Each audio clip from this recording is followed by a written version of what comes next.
Essie Dunbar grew up in a loving family in Blackville, South Carolina.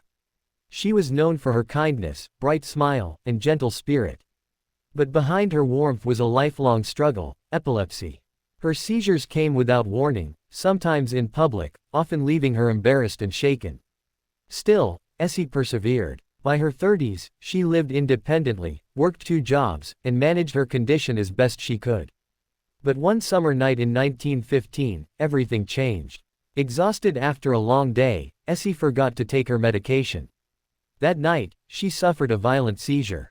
Neighbors rushed to her aid, but when she was taken to the hospital, Dr. Briggs declared her dead. Her funeral was scheduled for the next morning at 11 a.m. Friends, neighbors, and 3 ministers gathered for the service. But Essie's sister, traveling by train from Allendale, arrived late, just as the coffin was being lowered into the ground. In tears, she begged the priests to open it so she could see her sister one last time. The coffin was raised and unsealed. What happened next was pure chaos. To everyone's shock, Essie sat up, smiled at her sister, and looked around at the stunned crowd. Instead of joy, panic erupted. Believing they had just witnessed a resurrection, mourners fled in terror, even the priests tumbled into the open grave trying to escape.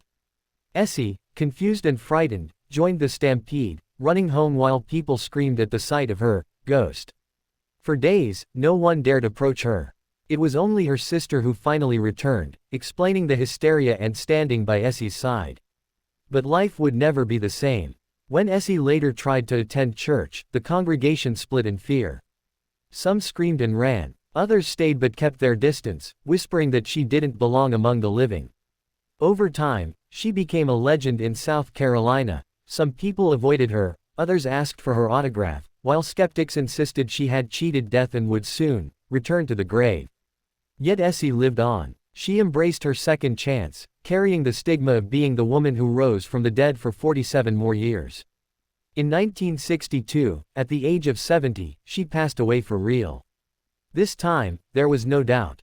Her story was reported in newspapers like The Times, the Augusta Chronicle, and the Democratic, and later chronicled in John Bond's book Buried Alive. To this day, her case remains both chilling and mysterious, neither fully confirmed nor debunked. So, what do you think? Was Essie Dunbar's story a true medical mishap turned legend, or has history embellished it into folklore?